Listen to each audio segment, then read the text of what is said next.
presidente ng bansa bilang leader at tagapamahala, ang dapat managot sa lahat ng kabiguan, sa lahat ng kapalpakan, sa lahat ng kawalangian, sa lahat ng pagnanakaw dito sa ating bansa.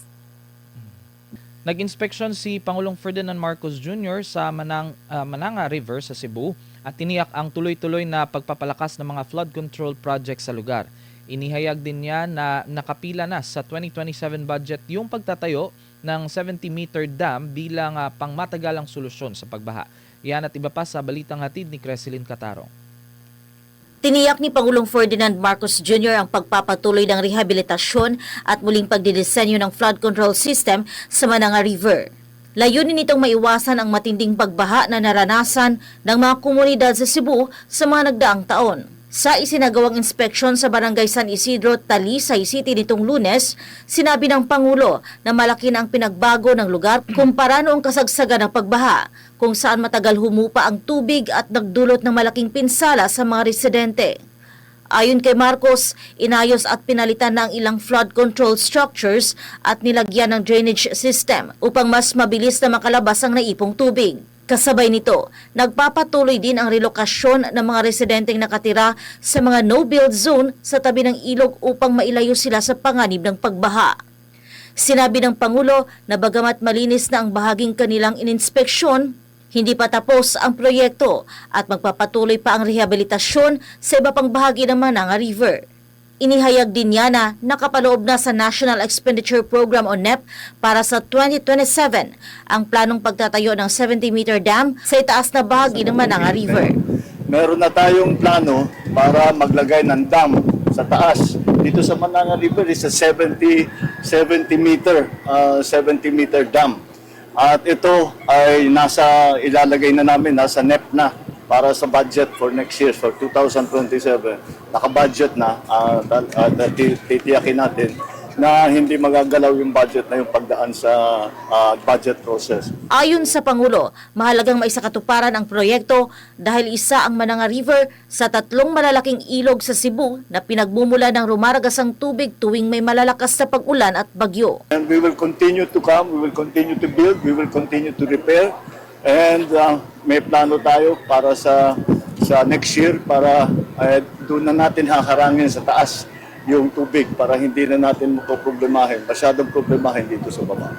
Okay? Bukod sa flood control projects, sinuri rin ni Marcos ang nagpapatuloy na rehabilitasyon ng 4.55 km na Metro Cebu Pacific Segment 3A sa Naga City, Cebu. Kapag natapos ang proyekto, inaasahang mababawasan ang biyahe mula Barangay Pangdan mula 25 minuto ay magiging 10 minuto na lamang. Samantala, pinasinayaan din ni Marcos sa kaparehong araw ang 833.37 million pesos na Mabini Kayakay Small Reservoir Irrigation Project sa mga bayan ng Mabini at Alicia sa Bohol.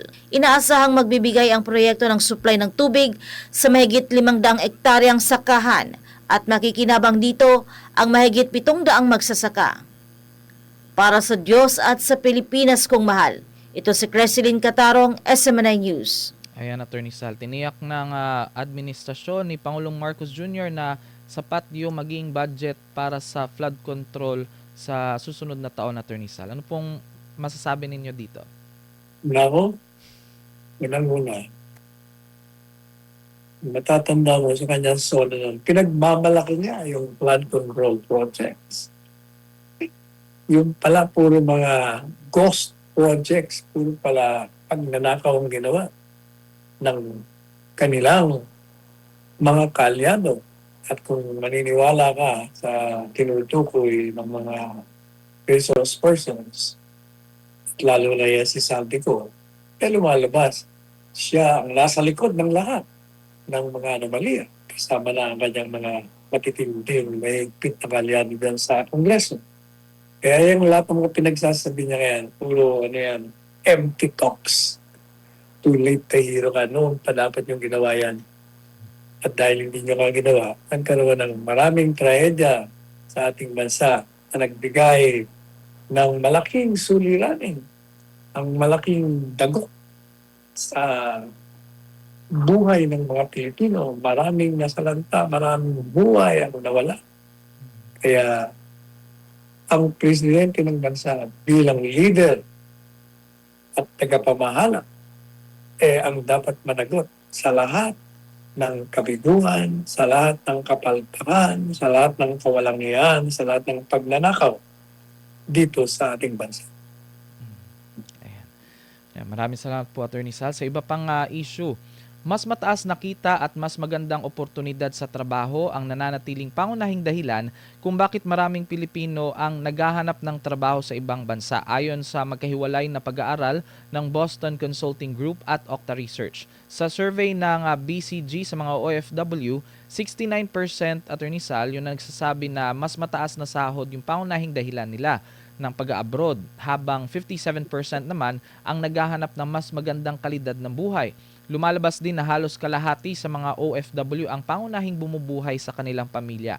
Samantala sa survey naman na ginawa ng Okta, Attorney Sal, 57% ng mga Pilipino sa bansa ang nagsabing kinokonsidera nilang mangibang bansa. Kabilang sa mga dahilan ay yun nga, yung magandang oportunidad sa trabaho, mataas na sweldo at maayos na quality of life. Kasabay nito, tumaas yung unemployment rate sa 4.7% at underemployment sa 15.2% nitong Abril lang ng taong kasalukuyan.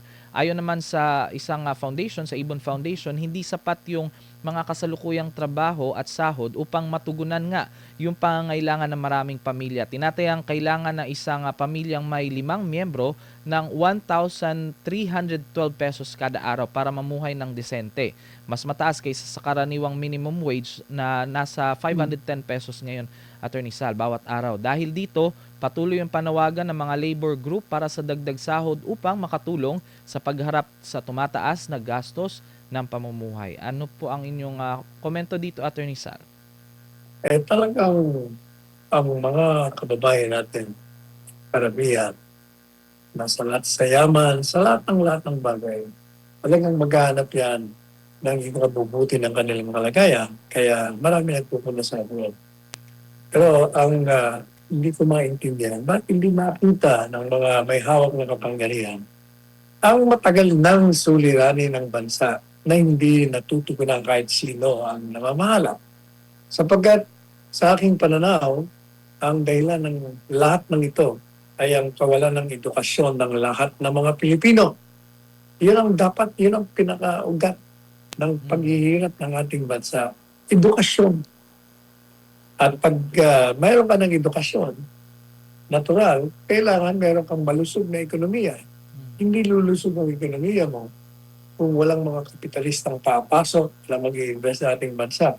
At hindi naman gagawin yan kung ang iyong peace and order, ang iyong bureaucratic machinery ay hindi angkop sa pangangailangan nila.